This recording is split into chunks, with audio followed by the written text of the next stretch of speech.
and welcome to Nana Yoga. Welcome to day 3 of the Beginners Yoga Challenge, where there are 6 poses that I explain that are super gentle, complete beginner friendly, and then the 7th day will be all of these 6 poses wrapped up on the 7th day for an actual yoga lesson. So I hope that you use this poses to kind of get into a yoga practice if at home. Obviously you can watch this YouTube channel, or if you ever feel embarrassed to go to a class, don't feel embarrassed, just go and enjoy and support the yoga community. So if you're new here, my name is Nanako. I do weekly yoga videos, and if you'd like to subscribe to this challenge, the link is below, and don't forget to subscribe to the channel, and any comments I will make sure to answer them. So let's get started. So today's lesson, or this pose workshop, is actually Balasana, so child's pose. This is after Shavasana, day 1 pose. This is also another one of my favorites. So how you can use Balasana. So essentially this is child's pose. So I'll show you first how to get into it. So you're going to bring yourself, so if you're already facing this way on your mat, you can stay where you are, like this, and then you bring both feet underneath your bum. So kind of sit Japanese style. And here you have an option, so you can bring your knees together. Obviously if you have any knee pain, then obviously try to make it work for you. If it's completely impossible, just sit back. And then what you're going to bring, your both hands out in front of you.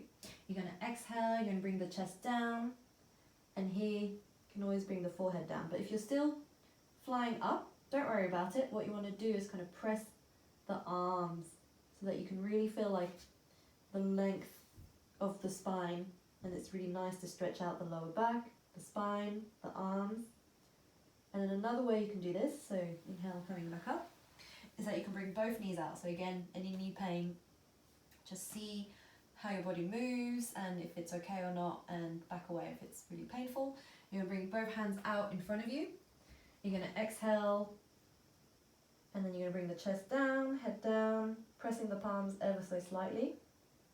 So again, you can feel the lower back, a bit more of a hip stretch this time. Knees also getting a bit of stretching here, and the spine. So sometimes what can happen, obviously if your hips are still, you're kind of getting used to all these poses, is that you might come up, and that's not a problem. So if you are coming up, that's cool. And if you're in a yoga class and you're kind of feeling a bit like tight or uncomfortable, you can always bring a block. You bring the hands out and you leave the block there. So you might be hanging a little bit up. And essentially with any yoga pose, especially in child's pose, Balasana, you want to not, I see a lot of people, I teach yoga in Japan, and there's a thing called taiso where people kind of do this and they'll like stretch and press, and I don't think they're breathing. What you really want to do, the more you want to, if you want to improve, if you know that's what you want to go further in the pose, the more you relax, the better. And I do have a yoga, a video which I'll link below about breathing, and breathing is really important in yoga. I mean, essentially why we're alive is because we can breathe, right? So it's our life force. So when you're here in Balasana, your knees wide and your bum up, depending on the tightness of your hips, it doesn't really matter, but as you exhale, you relax a little more, and that's how you can get a little bit deeper into the stretch. But then you've got to work out about your 70%. You don't need to go 100% into a pose, just ease into it. So obviously try it, but yeah, just see how you feel. So Balasana is my favorite pose. So also in yoga classes, when you are doing something really active, so whether you do Ashtanga, Vinyasa, core yoga, power yoga, sorry.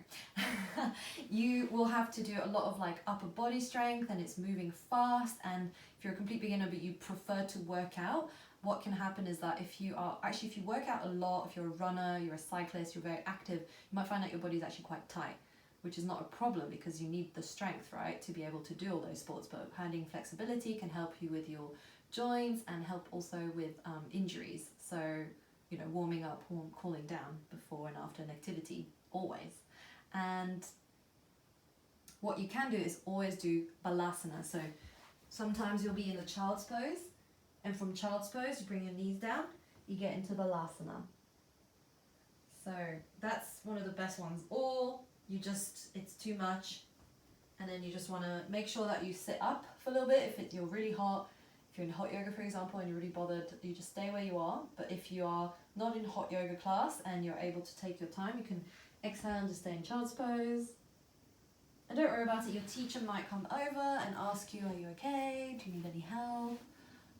If sometimes they would just leave you alone because, you know, it's your moment and there's no shame in it. So that's why I like Balasana. I think it's a really vulnerable pose, and I think so much of yoga now is very visual.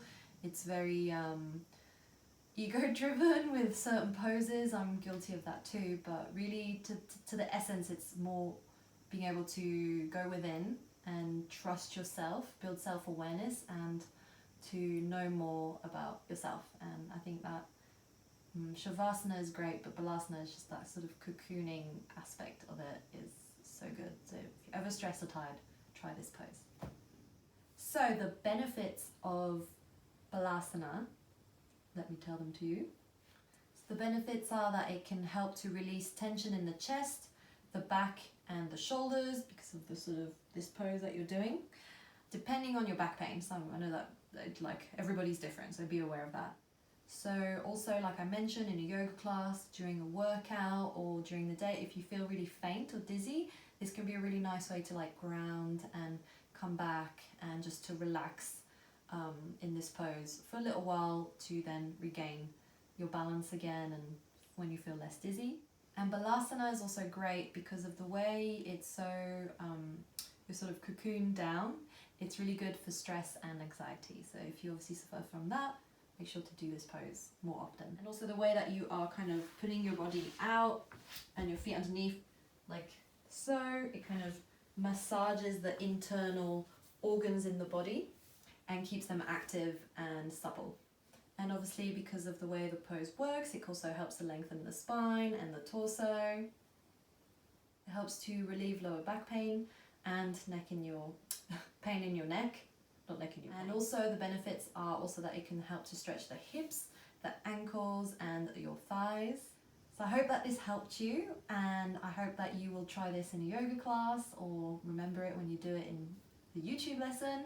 And don't forget to come back for tomorrow for day 4 of the beginners yoga challenge. So tomorrow's a new pose that I'll be sort of workshopping you through and telling you through. And I hope you enjoyed it. Don't forget to like and subscribe, and see you tomorrow.